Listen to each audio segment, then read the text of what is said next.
I'll start. My name is Rod, and I like to party. So you mean whiskey? What? You're saying it weird. Saying what weird? All of it. Where do you get off? Hey there, church planner. You know what time it is? Time for the Church Planner Podcast with your host, Robert Frazier. And Tim Galley. And we're here because, let's be honest, you don't know what you're doing. And you probably want some people who are going to help you. And Peyton is here on Mondays to help you. And Tim and I are here to have fun and to talk about funny stuff. So you're in the right place. It's the Wednesday edition. And yeah, this week, last week was the low point of our short tenure, Tim. I think like that. If we're gonna look back on like our time on this podcast, and last week's gonna be the low point. Did I tell you about like after you ghosted me and you said I don't have time for you, and you said I don't care about you and I don't care about our listeners and I don't care about your, you swore, and then you talked about the podcast. Yeah, those are exact quotes. Yeah. and then I was like, fine, I'll do it myself. And I basically it was Did like you Did you do that with like the Thanos voice? The Thanos voice? Yes. Fine, I'll do it myself. Yeah. That's exactly what happened. And I whined like Thanos too. Let's be honest. That guy just didn't try. He's like, you know what? I'd rather kill myself to kill people than kill myself to save people. And that's how you know he's a real loser. So last Wednesday night, it's like 11 o'clock, and I should have recorded the thing in the morning after you ghosted me the 2 nights before. and I get home. It's Wednesday night. I play indoor soccer on Wednesday nights, so I had a game at like 8:30. I get home at like 9:45. I get a shower, and I'm like, oh crap. I've got to record that dumb podcast. And so I'm like, I'm not even going to go in my office where like my sweet setup is. I just grab my phone, record a voice memo in my towel on the couch. So ouch. That's the low moment of the podcast, and I'm just going to own it. That's just where I was. I'm so thankful that we don't have like video footage of this one. I thought about just doing like a selfie video. Oh my gosh. It'd be like a Homer Simpson, ask type of mode. Was that a slip? Was that a towel slip? Oh no. We don't need any scandals on this podcast, my friends. No, we have enough scandals in real life. We don't need them on the podcast. First of all, I would like to offer an alternative version of the story. I had complete BS right here. Whatever's gonna be said. I had offered just a different time option that was not suitable to you, because I was excited to be here with our podcast listeners. And then I didn't really have much to do last week. Friends came over spontaneously, neighbors came over, we prayed, I baptized a few people like randomly. I'm not laughing at baptism. I'm laughing at you lying about baptism. So fun. I mean, I just wish I would have known a little bit more about the context of what you were going through, because I would have been right there for you. All right, that's not true at all. Thank you for covering last week. Sincerely, it is one of those things we're talking about burnout, and like it was just like the wheels were starting to come off. And I was starting to feel like I'm going to be the ultimate hypocrite, even if nobody knows about it. Me on sabbatical doing that was the ultimate hypocrisy. Well, it's a good thing people are listening to us talking about burnout. No. But it is a thing, and I'm glad that we're going to continue the conversation, because there's a lot riding on it. Yeah, but this is the last one. If you haven't gotten over your burnout yet, that's on you. We give it 4 weeks. That's all you get. That's all you need to just keep listening to the podcast over and over and over until you figure it out. All right. Well, before we do, did you watch baseball this weekend? I did. I watched. So I had a lot going on this weekend. My older son had a wooden bat baseball tournament that we drove up to Maine for. Yeah, we did this last year. We had a really great time. No one got a single hit. Because all the games were rained out. Oh, okay. We got rained out so bad. So the whole tournament got canceled. So we made the best of it. Like you can't do anything about it. So like we're all just trying to have fun. The dads are doing the dad things. Kids are like miniature golfing in the rain. Thankfully, half the kids brought some type of PlayStation or Xbox, so they played FIFA and Madden and 2K and all that. And then we kicked them out of the rooms and we told them they got to go do something. It didn't matter what, they just had to be out of the rooms, and they did. So I'm sure they have like some really great bonding stories. So did not watch any of my son's baseball. Did watch the Yankees Red Sox baseball. Oh, you did. Good. I was hoping you saw the worst team in the AL East beat your team. That was my hope. Was what happened. Yeah, it was awful. Yankees got swept by the Red Sox. I know we're going to gloat about this here on this podcast. You were preparing all weekend for it. You're like, I don't even want to do the podcast. You thought about skipping the second week. And you're like, second week in a row. No, I could. We're not that close. Yeah, say what you want to say. Get them all in. Here's the thing about the Yankees Red Sox is like, I love baseball because the Yankees exist. Like if the Yankees didn't exist for me to root against, I wouldn't even have a team. It all starts with just like this deep, dark hatred inside of me for Yankees and Yankees fans.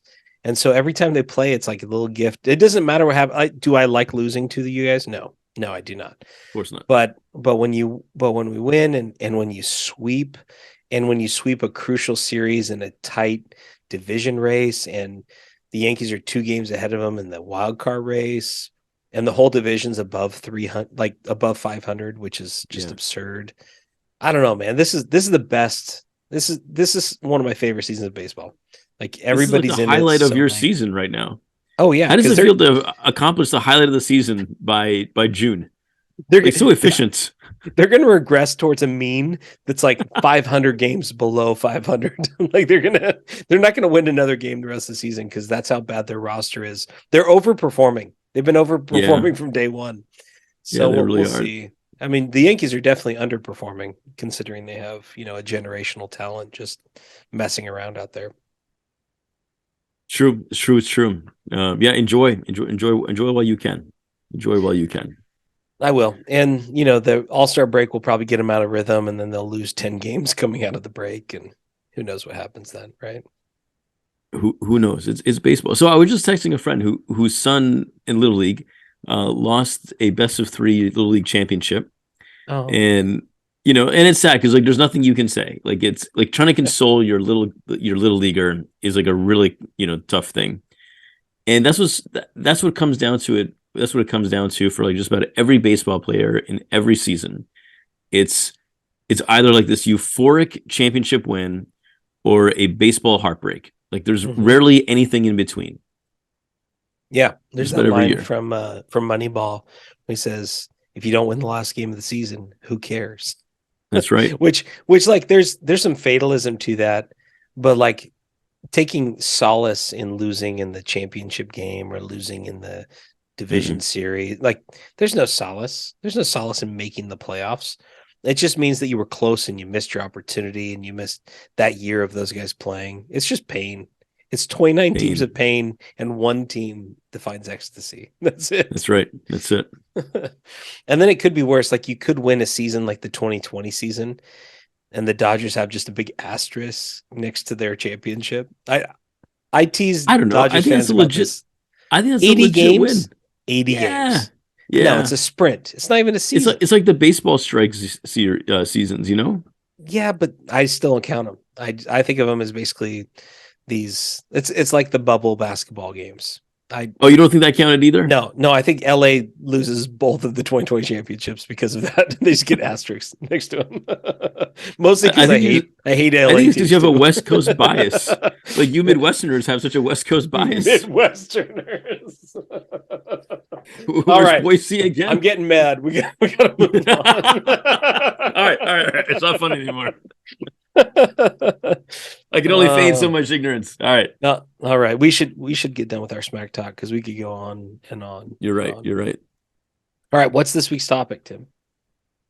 Hey, we're going to continue and finish our conversation on pastoral burnout. And it really is critical of importance, because if the leaders are burnt out, that's where like all that toxic culture crap comes from. Mm-hmm. And we become ineffective and dangerous. Worse than ineffective, we become dangerous to our families. We become dangerous to the people that we're leading, and we become, just irrelevant to the culture and the community that we're trying to reach out to. So I know this is like, very basic and very 101, but like obviously pastors and leaders need to have this heart to create healthy emotional and healthy spiritual culture. And you just can't do that if you are fighting burnout. I think of my most ineffective pastoral moments, and sometimes it's just a bad day, and that's true. But sometimes it's attached to a season of running on empty, pushing it further than I'm supposed to, um, and trying to summon up some, super Tim strength rather than relying on the Holy Spirit type of power. Well, And I look back on it as my worst moments. you know how like Monday hangovers in ministry, like they're just, especially big Sundays, Mondays are just this kick in the teeth, and you show up and you grind through it because you got staff meeting or whatever. Like churches are terrible at just like stopping, and like Monday should always be off. But what happens, like when you got that Monday hangover, when you're running on empty, that Monday hangover is twice as bad. And when you walk into it, you're just like you're seething with like frustration and anger. Like everything is um, you're feeling like I don't want to be here. Everything that happens to me is an annoyance, and I don't like these Yes. people. And why am I doing it? And that's like one of those triggers where you've gone too far. You've been pushing it too hard. You had 3 late nights last week. You were out too many nights, Yes. doing ministry stuff, and you haven't seen your family. And then you stayed up late watching TV that one night and didn't get sleep. And all of a sudden, it's like you're in 4 different kinds of deficit, emotionally, relationally, time wise, physically. And all of a sudden, you're like, you know what? I know I'm going to make a bad decision today. And those are the moments. Like that's your ministry is going to hinge on when I feel tired and alone and sad, am I going to move towards control and anger? Am I going to move towards hedonism? Am I going to move towards pleasure and escapism and running away and sex? Am I going to run towards relationship? What are those things that you're going to do in those moments? They all start way farther back. It doesn't start with one Monday morning you wake up and you feel terrible, so you make a bad decision. No, it starts 4 months earlier when you decide to skip that Sabbath day, and all of a sudden it's 4 months later and your life has fallen apart, and you're like, what happened? Like it's just so tied together. Yeah, you're part of a context. You're part of this snowball that has just been getting bigger and bigger and bigger, and it's tempting to dismiss it as 1 or 2 bad days or one long week, but it's a life culture that has gotten out of control. And it's like I know like these are strong statements that we're making, and so I want to encourage our listeners like it's not just you. Like this is something that all leaders face. It's not unique to you. It's not because you're a bad leader. It's probably somewhat to the fact that you're a good leader, and more and more has been added onto you, and you've, like most leaders, found you found an inconsistency of saying no to the things that you're supposed to say no to, and you said yes too many times, and all these things have created a burnout dynamic in your life, and you've replaced the busyness for the spiritual practices that you probably were more committed to it earlier. And I like that 4 month reference that you make. 3-4 months that you won't be able to avoid an unhealthy practice like that for 3 or 4 months if that is how you've been running your life for at 80, 90, 100 miles an hour. Yeah. We've seen a lot of like really well-known pastors throw their lives away the last few years. Like there's name after name after name. Yeah. And as much as I think having some awareness of what caused those things is important, and like I think that there are pieces to every puzzle that are not. None of those things happen in vacuums. It's a culture around you. It's lack of boundary in your life. It's lack of spiritual practice. It's lack of formation, and like there's a lot of pieces to that. But one has always haunted me more than others, and I think it may be like a personality. Like I look at them and I go, I could see some parts of me in there, and it scares you. Like do you have that guy that like you look at his life and you're like, oh, I could totally do that. Oh yes, I mean, like there's like sets of them, right? Yeah, there's a bunch of them. For me, that was watching Bill Hybels. Like when the story came out, there's a tragedy to his story because it was him in moments of, I think, exhaustion and weakness, like attempting to do bad things and being thwarted in them because the people around him cared about him, and him trying to, like basically he was trying to initiate an affair in a way that was like, you come to my room and we'll just hang out, and like it was like the softest way possible because he's a nice guy, but it was him in moments of sadness and weakness and loneliness, and you can just see burnout written across like his whole life is this go go go. He's just been building things from day one, and he was a church planter that just kept planting. Like he was an evangelist that couldn't help but just build bigger and bigger and bigger, and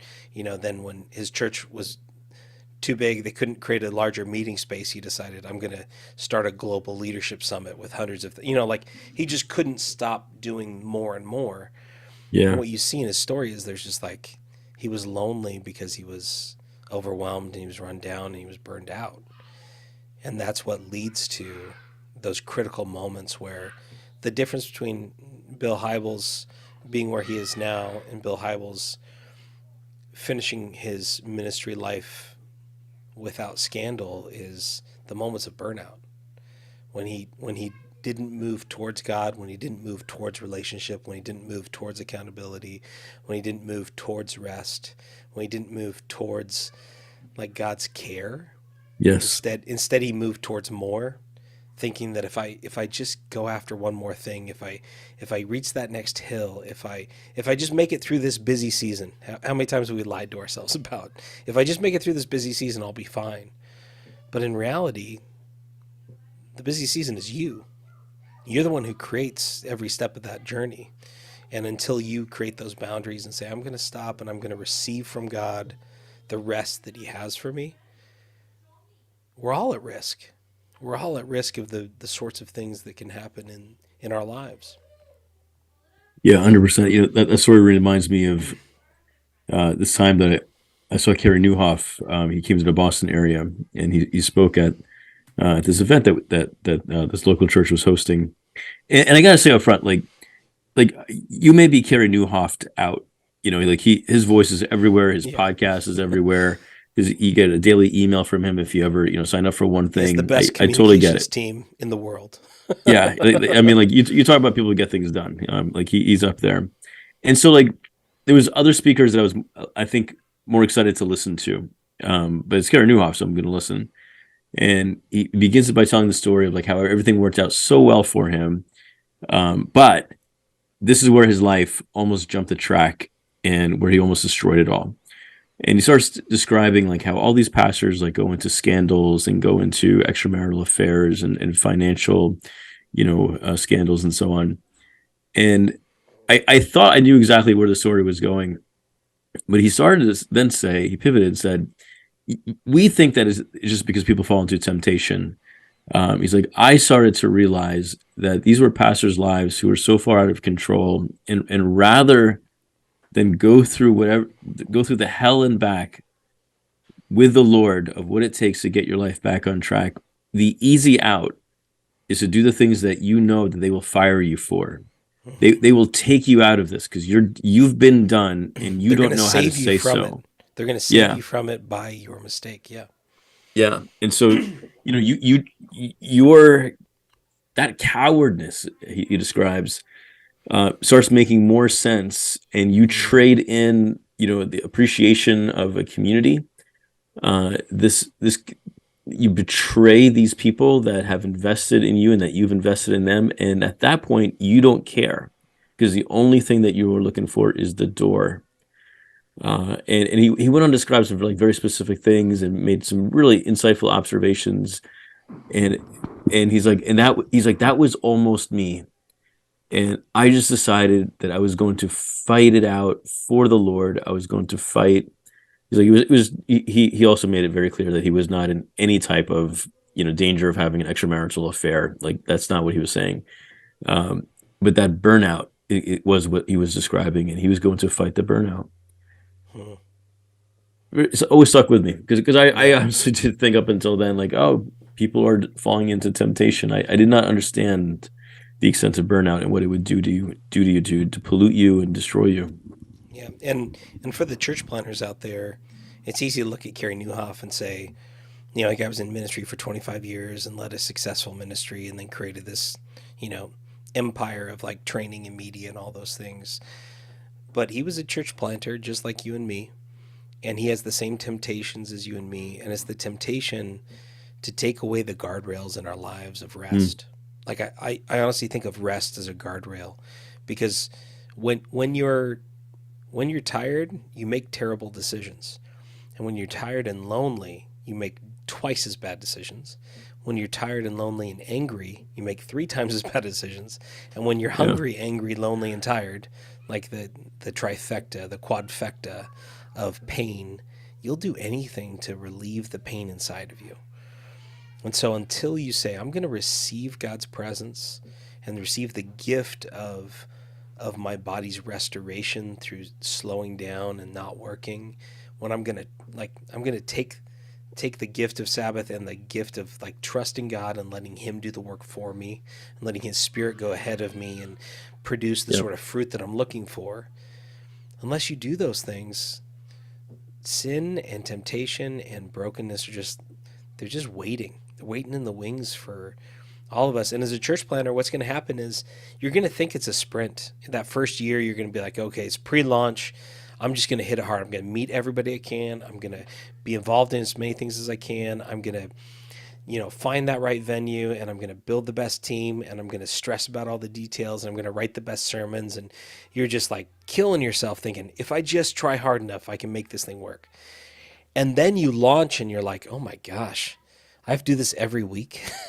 And all of a sudden it's like, I got to prepare a sermon every week. And now I got to start a small group ministry. And now I've got to make sure that I've got a kids person every week. And I got to make sure that we got tech people. And oh my gosh, that one guy who's leading worship just decided he didn't like my sermons after 6 months of preparing for launch. Like all those things are going to keep coming. And so there's never going to be a time in your ministry where everyone's going to say, you know what? You should take a rest. Your people are not going to tell you to take Saturday off or Monday off or whatever that day is. They're never going to do it. Your wife is going to tell you to do it, and you're not going to listen to her because you're a fool. Like, listen to your wife. Like, that's basically this whole podcast series is listen to your wife who cares about you and says, or your husband who cares about you. And they believe for you that God can and will work when you're resting. And just by faith, receive the rest that God wants to give you.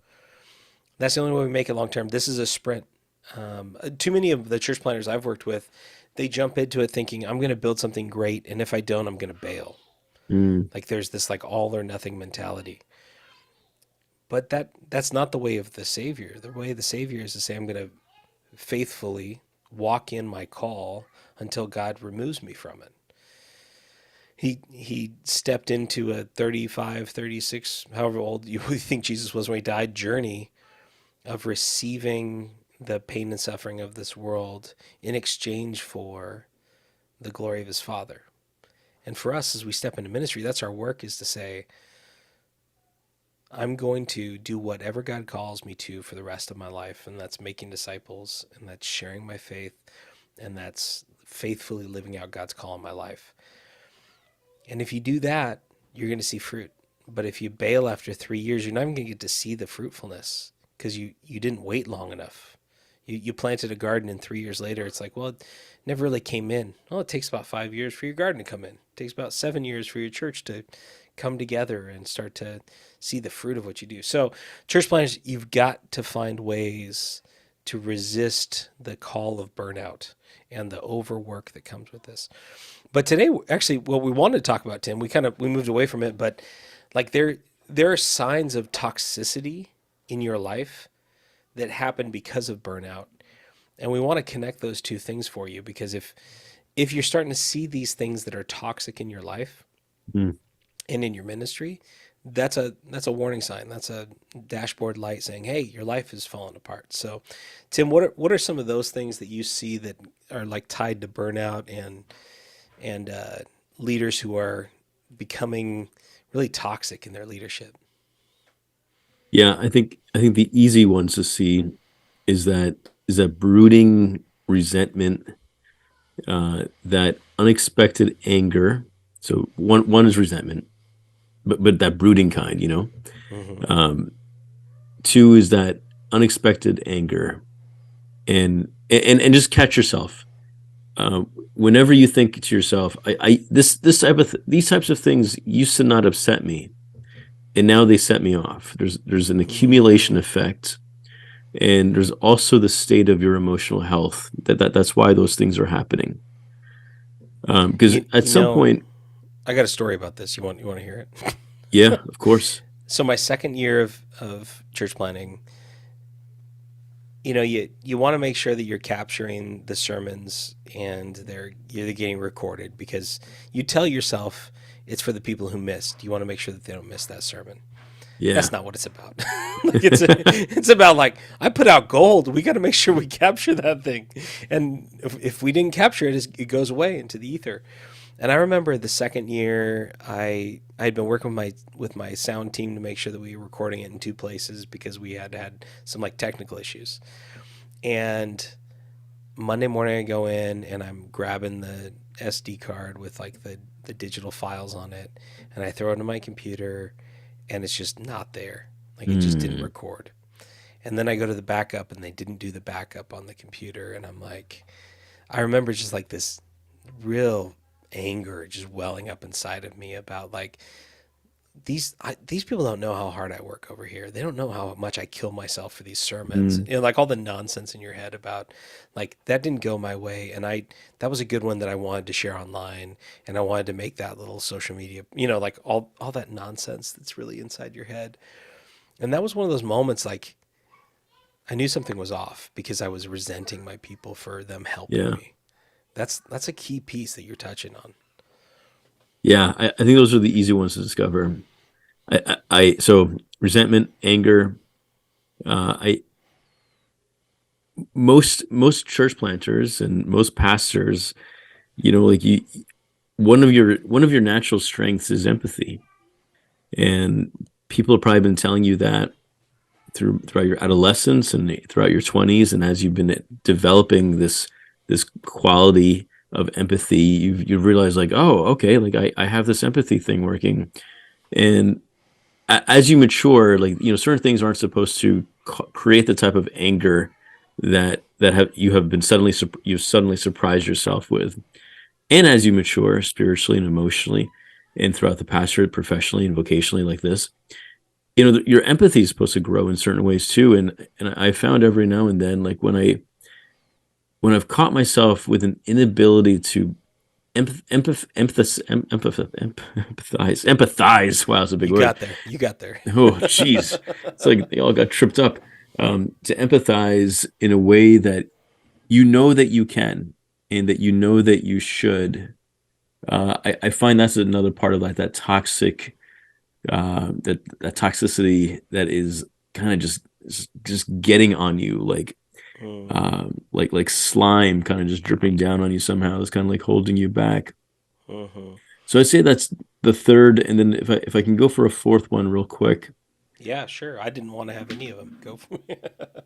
I mean, they just touch on every aspect of life, of course, but I find for me that it also saps any sense of creativity or that missional imagination that you're supposed to have, that you actually love having, by the way. And you don't dream about those wins in the kingdom of God like you used to. And I'm not talking about like dreaming about being on the cover of Christianity today, or or some You don't want to be on the coverage of Christianity Today. That's an infamous spot. yeah, yeah. But like the kingdom dreams, man, wouldn't it be incredible if this abandoned warehouse became a community center?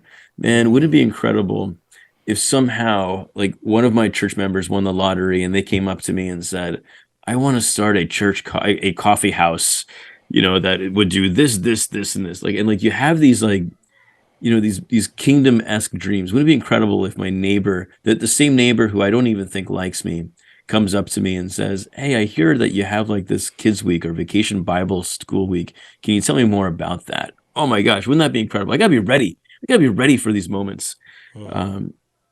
I find all that gets like deleted when I'm running on empty and I feel that toxic nature taking over me. I don't have that imagination.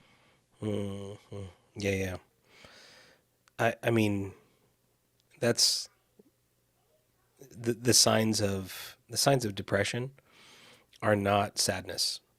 The signs of depression are lack of senses. It's feeling numb. It's feeling like overwhelmed. And what you're describing is like that's what we're really talking about is depression. It's your body saying, I actually can't receive oxytocin and I can't receive the sort of neurotransmitters that are going to bring me pleasure because my body's too tired to produce them. That's what's happening. And it's not just physical, it's spiritual too, but that's when you run on empty, your body says I can't do it, and then you do it enough days and your adrenal fatigue starts to set in, and all of a sudden your body's going, I can't even produce the energy you need to do your work. And then you start down this like precipitous hole of energy. So I think you're hitting on something that's much more than just ministry tired. It's the sort of weariness that we're talking about. I think you and I talked about this, but there's this guy, Dan White Jr. You ever listen to him? Yeah. Yeah. I bet Dan. Good guy. Yeah. He's got a lot of mutual friends with both of us, I think. And I heard him on a New York Times podcast where he was talking about like helpers during COVID and like what happened to him. And he basically said, I'm leading this church and it's a few hundred people. And over the course of a year, they had about 200 people leave their community. And every single one of them was somebody who was upset with something that they had done as a leader. And he went on like a extended vacation because he was just overwhelmed and tired. Was gone for 2 weeks. And 2 weeks in, his hands started shaking. Yeah. And he had to actually come back from his vacation because they were worried he had MS. And they did all the tests for like the neurological stuff and the physical stuff. And they actually finally brought in a psychologist and sat with him and said, actually, what's happening is you have PTSD. You have this cumulative PTSD where every time you open up your phone or your email, you're bracing yourself for a fight. You're bracing yourself for someone to criticize you. You're bracing yourself for loss. You had 200 times where grief overwhelmed you as people rejected you and rejected this community and basically said I had like my body had been in this fight or flight mode for so long it couldn't do it anymore and it just fell apart. And that's what you see with like soldiers is their hands shake because the neurotransmitters aren't there to actually soothe the nerves. Like they've lost the ability to soothe their nerves through their biochemistry. And I remember listening to that. This was like a year and a half ago going, oh my gosh, I know so many people who have been in that sort of a fight or flight mode for so long that they like, and I'm in sabbatical mode trying to slow down. And it's like my body can't stop looking for and waiting for whatever's next. Like it's always looking for stimulation to deal with the pain of life. I'm always using stimulation. That's my Enneagram 7 apostle evangelist. Like that's just what I do is I love to be stimulated externally and that's what I do.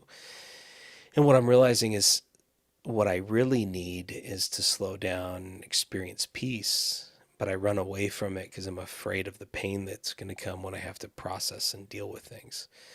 And so this is the work is like anytime you're doing like a running over and getting run down, like we speed up. Instead of slowing down, we speed up. One time I was at our church camp as a teenager, and I had taped up the bell the night before so that it wouldn't ring to wake us up in the morning, like it was a prank that we had done. Wow. You know, that was Robert Frazier in his teens. I was a wild man, wild man. It's like church fight club right there. That's what it was. But in the morning, the directors told me to get up and like take it off, and I was like, okay. So I went up and I untied it, and as I'm jumping off the roof, my buddy Darren goes, "Hey Robert, catch!" And he throws a frisbee at me as I'm jumping off the roof. It's like a 9-foot deal. I was just like pushing off, and I fall to avoid the frisbee hitting my face, and I break my rib. I break like maybe even 3 ribs. It was just crack. It hurt so bad. And I get up and I start running. Like I literally take this like heave into my chest, and my response is I've got to get up and run away from my pain. But you know what I really needed to do? Not run. Because my body breathe. was going, Yeah, I just can't breathe at all. And so Darren, the guy who threw the frisbee at me, grabs me and holds me down and goes, "Bob, you've got to chill." And that's what we all need in ministry, is because we're gonna run to deal with our pain and run away from our pain, and we're gonna push hard because we think that if we push harder, it will help us deal with our anxiety and our need for control and our desire to see the kingdom of God come in this world. But really, what we need to do is to sit and receive the Absolutely. presence of the Father. Because for many of us, we're dealing with far worse than 3 broken or cracked ribs. Yeah. And, those things they need to heal, and they need to sit, and they just need to, your body will heal itself. Much of the things that, pastors and ministry types and church planters are dealing with, require a different type of work, a different type of healing. And it often takes longer than those types of physical injuries to mend. So yeah, that's, I love that metaphor. Just chill. That's good. Just chill out. The only Chill thing and do I'd the add, work. the only thing I'd add to your list before we head out, because we don't want to go too late tonight, is a big flashing light in your life should be your desire to control, because that's where toxic leaders come from. Is they feel out of control internally. They feel like they can't get things quite right. And then they look around them and they see the mess of the world around them, and they go, I need to make everything outside of me right so that I feel right on the inside. Everybody, even if you're not a control person, you probably have those moments where your kids are driving you crazy, and it's because you feel overwhelmed or overstimulated. And so what do? You yell at them to clean the house. And then you start angry cleaning because you think, if the house is clean, I'll have peace on the inside. And we do that same thing with ministry when stuff isn't working, when we have a hard fight with our spouse, when we're having conflict. What we do is we grab hold of things we can control, because there's so much we can't control. Yeah. And toxic leaders say, actually, when I control, you know what happens? People perform for me. When I grab hold of the reins, I can make stuff better, and I can make our organization grow faster. And I'm the best at this, and so I should be the one who's calling the shots. And all of a sudden, everybody around you is a puppet who's doing what you've told them to do, rather than an autonomous individual who has been given this creation mandate and an expectation that they would listen to God and do what he says instead of what we say.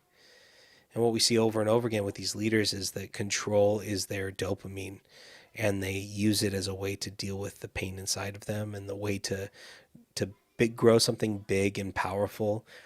Big and powerful things require a lot of control, a lot of command and control, top to bottom, where what you do is you create a set of standard operating procedures that everybody follows, and if they follow them, you will win and you will fulfill your mission. And that is the military motto, is you do what you're told and we fulfill the mission. But the kingdom of God doesn't work that way. And when we bring that in, it actually does the opposite. What we saw with Mars Hill and all the fallout from it is that no matter how much you try to control, the thing itself will resist control. The people will resist control. God will resist your control. And what's going to happen is you're going to grab tighter and tighter on the reins because you don't know what else to do.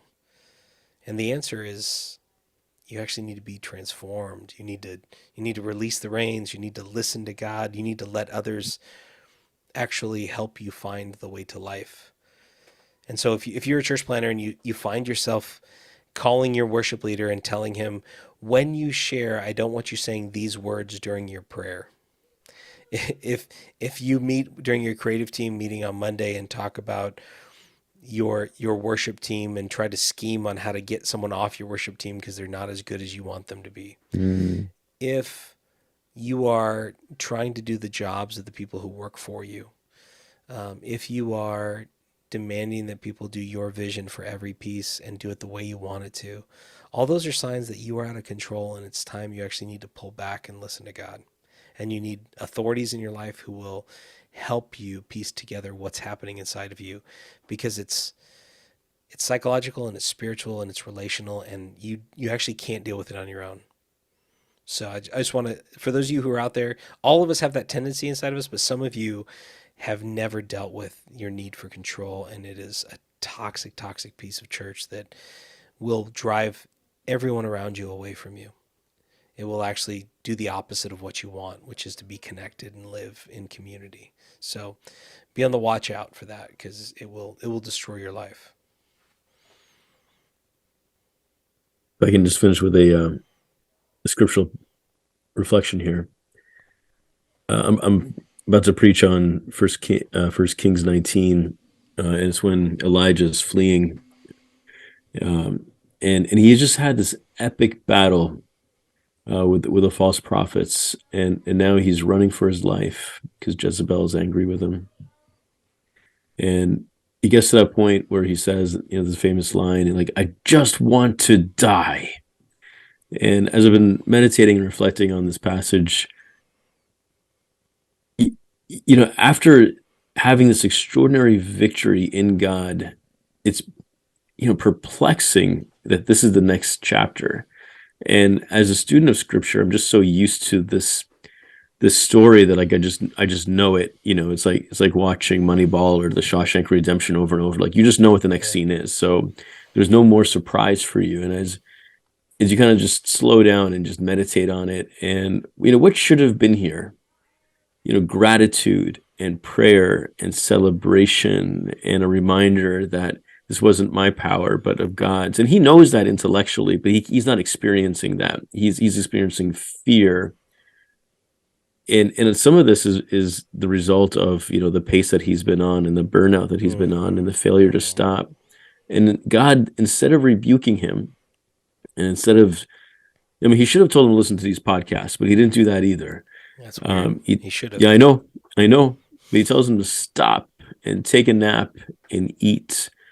And so, friends, for those of you who are listening, I invite you to just read those chapters, especially that swing from 1 Kings chapter 18 to that first half of 1 Kings 19, and just let it work in you, let it marinate, like of what should have happened, what did happen, what God could have said, what he said instead. And imagine then how Elijah's ministry would have been had he not stopped and took that nap and ate and allowed the Lord to renew him. And then what happened next? So I'm going to invite our church to consider some of these things, to address some of the burnout in their own lives and the various sectors and vocations that they are in. And I think the summertime is a really, really great time to just take a beat, to pause, not just to grill and eat good food, but to tend to your soul, because you need it, your people need it, and your community needs it. No question. Well, that is our fourth podcast on burnout. I'm a little burned out on burnout. What are you doing? I think we got it covered. Okay. All right. I don't know if we're gonna do a lot of 4-part series, but this one there's a lot of legs to it, so we ran. I think what we're going to talk about next. Now, we're still in formation. Tim and I need to talk about this. But what I want to talk about next is the church planting journey and formation. I want to talk about, okay, what do you need at each stage of the journey, and who are the key people that you need to walk along with you in those areas? So you as church planters, we want to help you think about not just preparation for this part of the journey, but preparation for the long journey. So join us next week. We'll be here on Wednesdays. Listen to Peyton and Pete. They're talking, they're like all into AI. I'm really enjoying their conversations over there. It's so good. And they're also like diving into like what happens when the Spirit takes over and does some amazing stuff. So listen to the Monday podcast. I'm working on maybe another podcast that's going to be a part of our little network here with the Church Planter podcast. So stay tuned for that. And remember, if you want to reach the people no one else is reaching, you've got to go where no one else is going and do what no one else is doing. And then you got to take a nap and have a meal. So we love you, church planners. Thanks for being here with us. Grace and peace. Bye-bye.